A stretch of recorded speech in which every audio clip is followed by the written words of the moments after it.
Shukran sana mtazamaji kwa kuungana nami. Karibu. Wafanya biashara haswa wanaomiliki magari ya usafiri wamelalamikia hatua ya serikali kuweka sheria kuwa kaunti 13 zinazozunguka eneo la Ziwa Victoria ziwe zinaanza ilani ya kutokuwa nje kuanzia saa 1 jioni, tofauti na maeneo mengine kuanzia leo Ijumaa, ili kudhibiti idadi kubwa ya maambukizi ya virusi vya korona. Eneo hilo linalojumuisha kaunti zote za Magharibi, Nyanza na baadhi ya kaunti katika bonde la Ufa ni eneo ambalo limeshuhudia idadi kubwa ya maambukizi, hususan baada ya sherehe za madaraka zilizofanyika kaunti ya Kisumu.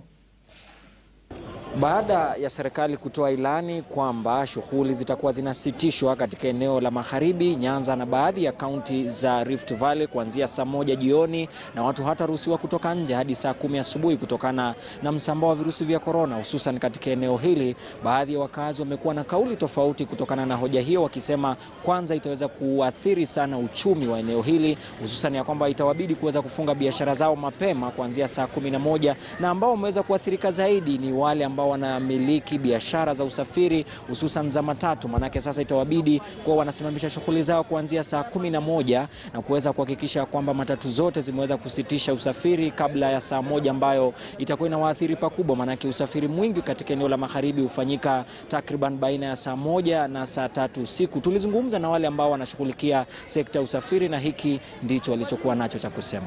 Sisi tumeathirika mno. Tumeathirika sana pakubwa, because kufikia saa 1 ndani magari saa 1 zimesimama. Hapo ni 6:30 tuwe tunafunga biashara. But our main worry is, our main question that we should in the political class and the citizens in charge of health is corona spread at night. 1. 2, if he has allowed in the county's movement, it means that the spread of corona is still rampant. On our side, we see that in one way or another, ametudhulumu. Because corona was spread kukutana, na bado has allowed people can move from Kisumu to Busia, people can move from Kisumu to Kakamega, people can move from Kisumu to Kericho. We operate on loans. Now if you operate on loans, now by 5:30 gari imesimama, it wouldn't have raised enough returns to facilitate our loans. If the government knew that we had variant COVID-19 in Kisumu, was it a man that they should hold that meeting in Kisumu? Was it? It had no use at all. They would have taken the meeting to another place, or rather they would have minimized the people. It wasn't a matter that they should have a congregation of almost 3,000 above people in the stadium, and then we had an upgrade in Kisumu. So that meeting really contributed. Kando na wamiliki wa magari ya usafiri, pia wafanyabiashara wameghadhabishwa zaidi na hatua hiyo. Wanasema kwamba haitaweza kuzuia msambao wa virusi vya korona, manake usiku watu huwa bado hawasafiri na mtagusano mwingi huwa wakati wa mchana. Kwa hivyo wanasema ilani hii itakuwa inawaumiza kibiashara, lakini haitakuwa na matunda yoyote katika masuala ya msambao wa korona. Sasa hii soko unaona watu wamejaa. Sasa hata ukisema kafyu unaanza saa 10, na hiyo ndio masaa ya watu wengi, biashara zinanoga kuanzia saa 1 kufika saa 4, utakuwa umewaumiza bure, na maisha ni magumu.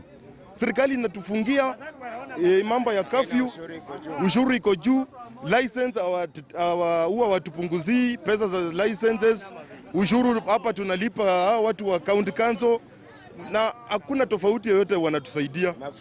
Mafuta iko juu, kila kitu iko juu. Sasa maisha ni magumu Kenya hii. Ile kitu serikali inaweza tusaidia, ituachilie sisi tufunge barakoa na tufanye biashara zetu. Kwa hivyo hizo ndizo kauli ambazo zimeweza kutolewa, lakini tunasubiri leo ikiwa siku ya kwanza ambapo kaunti 13 katika eneo la Nyanza, Magharibi pamoja na baadhi ya kaunti za Nandi zitakuwa zinaanza kutekeleza amri ya kutokuwa nje kuanzia saa 1 hadi saa 10. Tutasubiri kuona ikiwa itaweza kuzaa matunda yoyote na madhara yake yatakuwa ni yapi. Shukran sana Willy Lusige kwa taarifa hiyo. Kwingineko, baadhi ya vyama vya wafanyakazi wa umma vimetishia kuandaa mgomo katika muda wa siku 14 iwapo agizo la tume ya kuratibu mishahara ya watumishi wa umma yani SRC halitabadilishwa.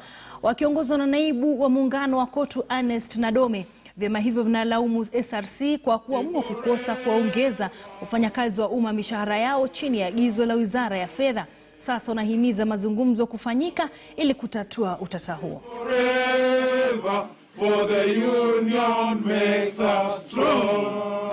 We feel that Salaries Regulation Commission is a creature of the law. Now, when it's making decisions that are affecting hundreds of thousands of workers in this country and millions of their dependents, that is an earth-moving decision that requires such a constitutional body to interact, to consult, and be able to engage the stakeholders.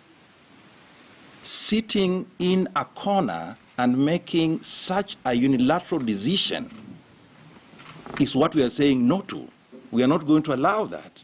It's not going to be business as usual. We remain fully opposed to any such move to freeze pay in the public service.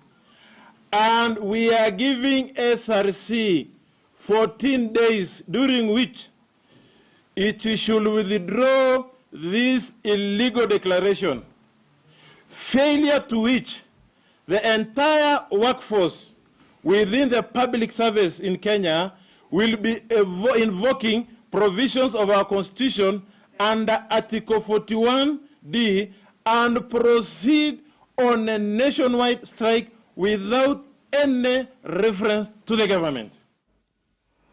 Na bila shaka ni mjadala ambao utaendelea vinywani vya wengi katika siku zijazo. Na wakulima wa miwa katika eneo la Mumias wamelalama kuwa kumekuwepo na wizi wa baadhi ya vyuma katika kiwanda cha sukari cha Mumias ambacho pia kinakumbwa na mzozo baina ya wanasiasa kuhusu kubinafsishwa kwake. Wakulima hao wametoa idhibati kuwa lori lililokamatwa likisafirisha vyuma hivyo lilizuiliwa katika kituo cha polisi cha Nambale, na wanataka ukaguzi kuhusu kiwanda hicho ufanywe mbele ya umma ili orodha ya mali iliyosalia ijulikane kabla ya kubinafsishwa.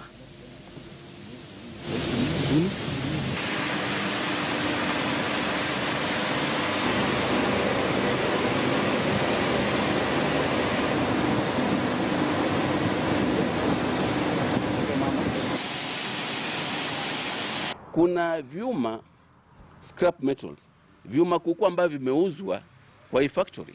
Na sasa tunashuku huenda ikawa hii factory haiko. Wameuza, imebaki ni shell. Kwa hivyo sisi kama viongozi wa wakulima tunaomba investigating agencies itueleze, ichukulie, itusaidie kuangalia kama hiyo factory ingali vile ilikuwa. Yafaa vitengo vya serikali vije hapa vifanye ukaguzi wa kampuni hii moja baada ya nyingine, ndio mrasimu aweze kuingia hapa. Hii kampuni lazima iwe audited, kwa sababu tunataka kujua hii kampuni saa hii inauzwa ikiwa na thamani ngapi. Naam, turudi humu jijini ambapo halmashauri ya huduma za jiji ya NMS inafanya jaribio kwa mara ya 3 ya stendi mpya ya Green Park. Jaribio hilo lilianza saa 11 alfajiri na litaendelea hadi saa 3 usiku. Wahudumu wa matatu pamoja na abiria walionekana kutoridhika, wengi wakisema kuwa maegesho hayo yako mbali na mahali wanapoendeshea shughuli zao.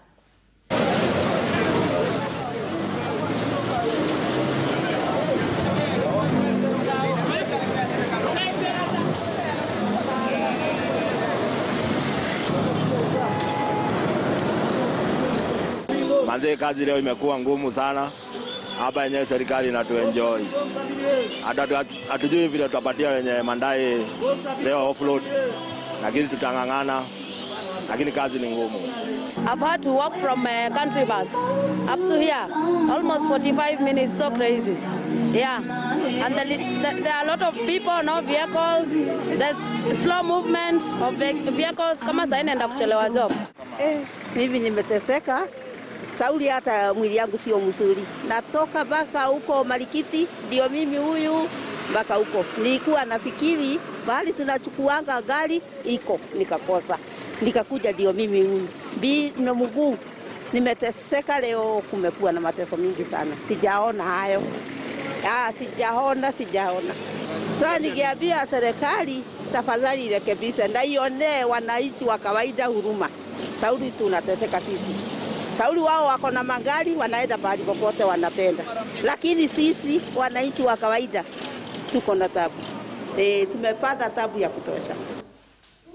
Na wenyeji wa eneo la Tabaka Mandera West wamehimizwa kuisaidia serikali katika vita dhidi ya kundi haramu la Al-Shabaab kwa kutoa habari muhimu kwa maafisa wa usalama kuhusu watu wanaoshukiwa kuwa wafuasi wa kundi hilo. Mshirikishi wa eneo la Kaskazini Mashariki Nicodemus Ndalana amewahimiza wazazi kuhakikisha wanajua mahali watoto wao wapo ili kuhakikisha hawapati sababu ya kuwashawishi kujiunga na kundi hilo. Kulingana na Ndalana, baadhi ya wanachama wa Al-Shabaab waliingia hadi Mandera mapema mwaka huu na huenda wanapanga kuwasajili vijana kwenye kundi hilo. Watu wasifiche siri, wasifiche. Tukisema kweli ya mambo, hii watu watatoka ndani yetu. Hasa askari ametoka damu Kenya, ambaye hawajui Kokai ni bande gani, Shirshir ni bande gani, Gofa ni bande gani, ambaye wanasemekana hiyo adui yuko hapa kwa hii milima. Hawezi jua mahali. Hiyo watu wanaweza tafuta hiyo watu, hapana wanaweza tafuta. Wale wanaweza tafuta watu wale wanaishi hasa wa Mandera West. Si lazima punduki ama bunduki. Si lazima silaha kubwa kubwa. Mimi najua Rajaa mwenyewe akikataa akisema hii watu hawezi pitia hapa, hawatapitia. Wako huko na sisi kwa mali ya kupigia chai na wako na sisi mahali ya madukani. Raia wawajibike na waanze kufikiria vile watajilinda. Sio kwa sababu serikali imeshindwa. Serikali imeleta askari. Nikihesabu zile kambi zimekuja the last 9 years ya security na ile response imepatianwa. Na mengi yamebadilika. Mengi yamebadilika kwa sababu Mandera town ilikuwa ikaliki every month an average of 9 terror incidents ilikuwa inafanyika in Mandera town. Kwingineko ni kwamba baraza la magavana linaitaka serikali kuondoa marufuku ya ukataji miti kwani tayari imeafikia malengo yake. Baraza hilo kupitia kamati zake za maji na mazingira imesema marufuku hiyo imeathiri familia nyingi zilizokuwa zinategemea biashara ya ukataji miti, huku maeneo ya kibiashara iliyokuwa yanategemea biashara hiyo huko Molo, Magumu na Tarbo yakisalia mahame. Magavana wamesema watawasilisha pendekezo lao kwa baraza la mawaziri hivi karibuni. We allow harvesting of some of those of mature and mature plantations against some very strict guidelines that will be imposed and implemented through a process that is agreeable and that is extremely consultative. Are now enforcing or mandating the county governments to put funding as part of the requisite for environmental management. So we'll be able to have each of the counties have a certain amount of money of the GDP or the amount of money they receive be budgeted for environmental conservation. It is not because of cutting trees. Cutting trees is not the issue, because when you cut, you must plant. But because you plant so that you can harvest, those trees cannot sustain beyond possibly 20-30 years. They must be cut and others are planted. So we should not criminalize, the plantation issues or the tree issues.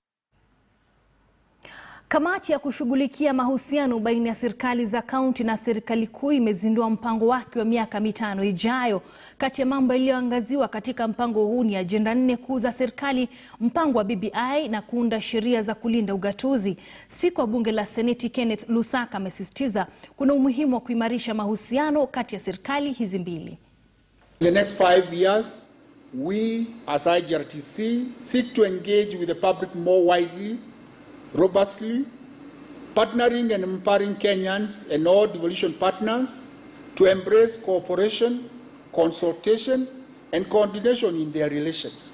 This strategic plan aims at charting IGRTC's roadmap in undertaking its mandate, which is to facilitate the 2 levels of government to dialogue through consultation, cooperation, coordination, in accordance with the spirit of the Constitution and the IGRC Act 2012.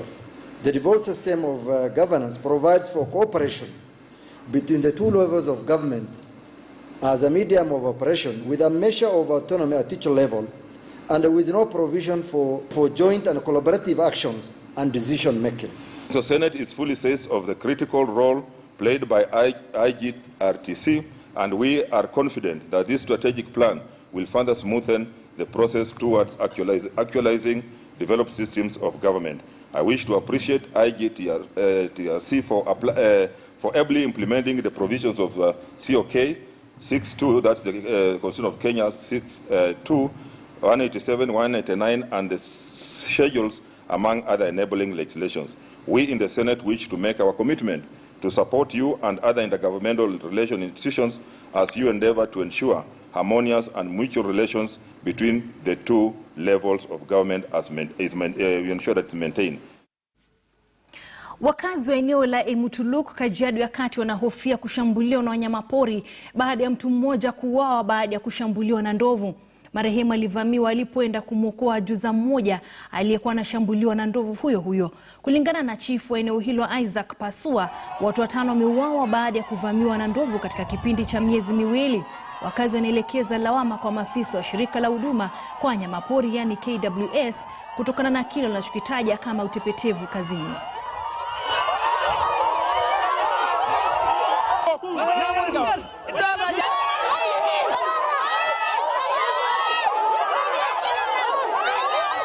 Watoto wanaenda saa 4 na wanatoka saa 8 sababu ya ndovu. Sasa mimi nauliza wale watu tulichagua kuanzia Muigai Uhuru Kenyatta kuanzia Olelengu Musishona Mwemuzi, kwani mumeenda wapi? Hata wasaa hii hawajafika kwa ground kujua ni nini imefanyika. Sisi wenyewe ndio tumechukua mwili yetu kuchukua Kajiado. Na leo nimekuwa juzi tu, hata mwezi mmoja haijapita, tumepoteza mama mwingine. Ameuawa tu kwake nyumbani na ndovu. President yetu sisi iko nyayo yako na kila mtu ako katika Kajiado Kenya. Na honi shida sisi ilikuwa unayo. Watoto wetu haendi shule. Ofisi ya KWS wamekuwa wanafanya kazi duni katika mji huu, ni kwamba ni kama wanakalia sikio. Tukipeana report, they ignore our reports. Na gavana wa kaunti ya Tharaka Nithi Muthomi Njuki amesema jamii ya Meru ipo tayari kujiondoa kwenye muungano wa Gema. Njuki anasema muungano huo unaozileta pamoja jamii za Gikuyu, Embu, Meru na Kamba umetoa mwelekeo wa kisiasa kwa muda mrefu, lakini sasa umeisha ladha. Aidha anasema kaunti ya Tharaka Nithi ilicheza sehemu muhimu katika ushindi wa rais mstaafu Mwai Kibaki wa mwaka 2007, lakini sasa hawatambuliki. Wakati tumesema enough is enough, ikitaka kupasuka ipasuke. Sisi hapana Mount Kenya tena, sisi ni Mount Kenya East. Kama na hiyo Gema tumetoa G, sisi tumebaki kama Hema kuanzia leo. Hiyo Gema tumetoa nini? Tumetoa G. Tuko wapi? Sisi ni Hema. Na tunaweza jisimamia.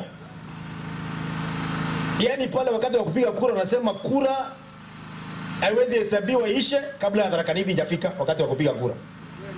2007 ndio tuliokoa. 2007 kuna watu walikuwa wanaenda nyumbani lakini Tharaka Nithi ndio iliokoa. Kweli ama ndorogo? Sio mimi nasema. Lakini sasa hivi tukisema ati mtu mmoja wetu tu atoe kichwa angalie akuwa anaongea juu yetu kijua mambo inaenda namna gani, wanaanza kuleta. Hata hatujasema tunataka, ni kusema tu tunataka tu mmoja wetu asimamie.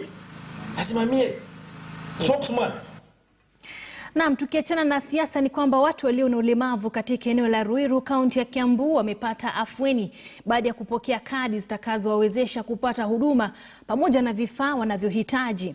Kadi hizo ambazo zimetolewa kwa walemavu wanaotambulika zitawasaidia kujiimarisha kiuchumi, kielimu pamoja na fedha za serikali zinazotengewa walemavu.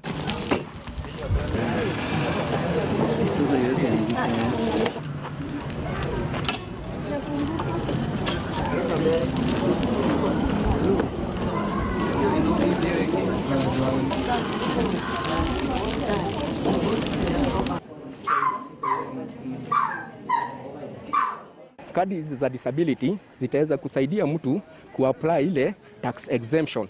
Ile tax exemption ile barua ukitaka ukiwa na biashara unaapply pale kwa county government, unapewa ile single business permit. La pili, unaweza pata kazi na hiyo barua, na ukipata kazi uwezi kukatwa mpaka mshahara hata kidogo. With the wheelchair, I'll be able to go at my workplace without the motorbike. Kuna jambo moja linakuwa ni la kukela wakati watu wanachukua walemavu wanaenda nao kule mijini, wanajaribu kutumia watu kama njia ya kujinufaisha wenyewe, hasa kutumia watoto kuokota pesa.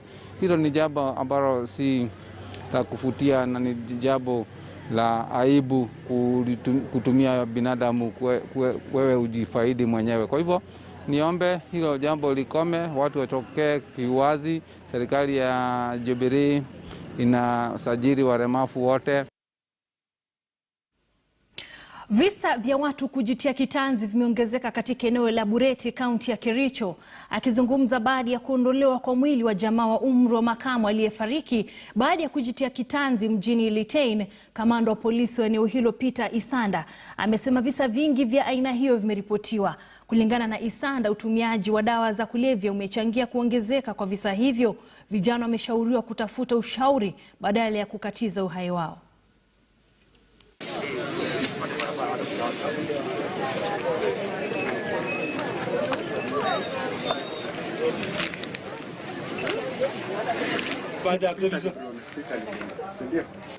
Ilikuwa kama saa 3 tumepata information ya kwamba hii area ya hapa katika town hapa Tutu iko mtu mmoja ambaye anaitwa Peter Kiporona Chirichir. Ni kijana ambaye ako na 30 years, amecommit suicide. So immediately we have visited the scene and confirmed kwamba hii kijana amejihangi katika room moja pale alikuwa anakaa, na already mwili tumepeleka Kapkateti hospital mochari na tumeanza uchunguzi kuconfirm what was the real cause of the death. Wahudumu wa bodaboda wanalalama kuwa uendeshaji wa biashara katika sekta hiyo utawalemea vijana wengi, haswa kutokana na kuongezwa kwa ushuru wa kununua pikipiki. Haya yanajiri wakati wengi wao wanaendelea kukadiria hasara kutokana na bei ya mafuta kuendelea kuongezeka pamoja na athari za janga la corona. William Mwigi alizungumza na baadhi ya wahudumu wa bodaboda mjini Embu. Na tunafanyanga kazi ya bodaboda huku na tunaona tumevinyiriwa sana njuu hivyo kumekaa sio kusuri. Mafuta imepanda sana, hatuna pesa. Watu huku wanapigwa ngeta njuu watu hawana pesa. Tule tu pesa tundogo tunapata. Mbele tulikuwa tunapata pesa mingi sana na saa hii hakuna pesa. Sasa tumefinyika sana, tunashindwa tutaenda wapi. Mafuta imepanda sana kwanza. Customer waongezi pesa, ni vile mafuta inapanda sana. Na ikiwa imesalia siku moja kabla ya kuandaliwa kwa uchaguzi wa vyeo mbalimbali katika chama cha wafanyakazi wa halmashauri ya bandari nchini, wito umetolewa kuhusiana na kuharakisha kwa makubaliano ya nyongeza ya malipo. Mwanahabari wetu Tobias Chanji amefanya mahojiano na mwenyekiti wa sasa Mohamed Shiria na wanachama wengine kuhusiana na marupurupu hayo pamoja na uchaguzi ujao. Na tupo katika halmashauri ya bandari katika kaunti ya Mombasa, na tutakuwa tunazungumza na mabaharia kuhusiana na mkataba wa nyongeza yao na vile vile uchaguzi ambao utapaswa kufanywa hivi karibuni tarehe 22, wakizungumzia tu kuhusiana na mikakati ambayo wamejipanga nayo kuhusiana katika mkataba huu na vile vile katika uchaguzi huu. Kwa sasa nitaanza na mama, labda mama ujitambulishe tu majina yako na uzungumzie kuhusu mkataba huu ambao unasema kwa takriban miezi 4 ulikuwa haujatekelezwa. Kwa majina naitwa Pamela Usano. Mimi ni mwana mashauri wa bandari. Tangu wakati walianza kuzungumzia kuhusu mkataba wa wafanyikazi, hivi yaelekea mwaka wa 2, bado hatujapata hiyo nyongeza yenye tulikuwa tupewe kama wafanyikazi. Lakini kulingana jinsi vile ilivyo, mheshimiwa wetu ambapo ni Abdul Swamad alienda bungeni akatutetea kama sisi wafanyikazi wa bandarini ili tupate nyongeza yetu. Tunamshukuru sana na asichoke kututetea. Aendelee hivyo hivyo mpaka aone tumefaulu kupata nyongeza yetu. Labda ni mnadai kama shingapi au katika mkataba huo una nini? Ni miaka 2 tuseme, lakini ilikuwa ni 10%. Hiyo ndio tunangoja tupewe kama nyongeza yetu. Ingawa serikali wanasema kulikuwa na corona, lakini sisi kama wanabandari hatukufunga. Tulijitolelea, tukafanya kazi wengine wakawa wanafanya kutoka nyumbani, lakini kuna wale ambapo hawakufunga kabisa kufanya hiyo kazi. Sasa tunasema kwa kuwa tulifanya kujitolea, na yani kama tulijitolea mwanga kufa kupona na tukaperform, kama mtu umeperform si ni upewe shukrani. Naitwa Mohamed Sheria, National Chairman Dock Workers Union. Tunakwenda kwenye uchaguzi tarehe 24 mwezi huu, ambao naamini kulingana na mikakati ambayo imewekwa sasa tutakuwa na uchaguzi huru na wa haki kuliko hapo awali ambapo uchaguzi ulikuwa unafanywa kiholela holela. Nimejaribu ndani ya miezi mitatu kuhakikisha kwamba uchaguzi unafanyika, uchaguzi wa huru na haki. Mwenye atashinda ashinde kihaki na mwenye atashindwa ashindwe kihaki. Huu uchaguzi ni uchaguzi muhimu kwa sababu ni uchaguzi ambao unaenda kuleta mabadiliko makubwa katika mambo ya wafanyikazi Kilindini. Na waomba wafanyikazi wajitokeze kwa wingi siku ya Alhamisi tarehe 24 mwezi huu, wapige kura bila ushawishi wa pesa, ushawishi wa ukabila, ushawishi wa dini, wapige kura kama wafanyikazi. Naam, ama kweli mtazamaji, kwa taarifa hiyo hatuna la ziada hapa mbiu ya KTN Jumaa ya leo, lakini nitakuwa nakupisha ni kuacha ama nampisha mwenzangu Paul Nabiswa na makala ya mirathi ya siasa. Leo hii atakuwa anazungumzia safari yake ya kisiasa, rais wa kwanza wa taifa la Zambia na wa kwanza wa zamani wa taifa hilo kati ya mwaka 1964 na mwaka 1991. Mtazamaji, rais ambaye alifariki hapo jana. Ni makala ambayo imeandaliwa na Paul Nabiswa. Mimi naitwa Cecilia Kesho Mathuva. Alasiri njema, kwa heri.